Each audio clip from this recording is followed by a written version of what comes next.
ने जिस तरीके से अपना एक ओरा बनाया था, खास तौर पर जोड़ी ने जिस तरीके से अपनी एक छवि बनाई थी, उस छवि के सामने कोई बोलता नहीं था, घबरा जाता था कि कहीं लेने के देने ना पड़ जाए। लेकिन आज जिस तरीके से दो घटनाएं हुई, उन दो घटनाओं से लग रहा है कि अब बीजेपी के लिए राह बड़ी मुश्किल हो चली है।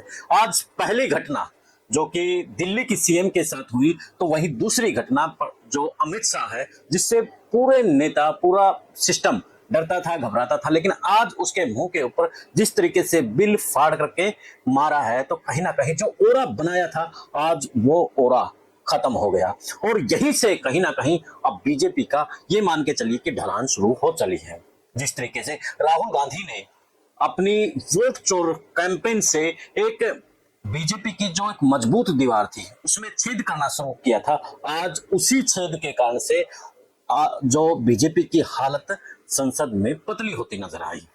तो क्या अब ये माना जाए कि जिस तरीके से अब विपक्ष मजबूत हुआ है, उसी मजबूती के चलते कहीं ना कहीं अमित शाह को आज ये दिन देखना पड़ा है। तो ये दो घटनाएं हैं, कोई मामूली घटनाएं नहीं है। जिस बीजेपी को लेकर के पूरा देश में खौफ था, आज वो खौफ कहीं ना कहीं टूटता नजर आया। अमित शाह के ऊपर बिल फाड़ के फेंकना, ये मान के चलिए कि अब वो सुराख बड़ा होल हो चुका है। तो ऐसे में अब बीजेपी के लिए खतरे की घंटी है।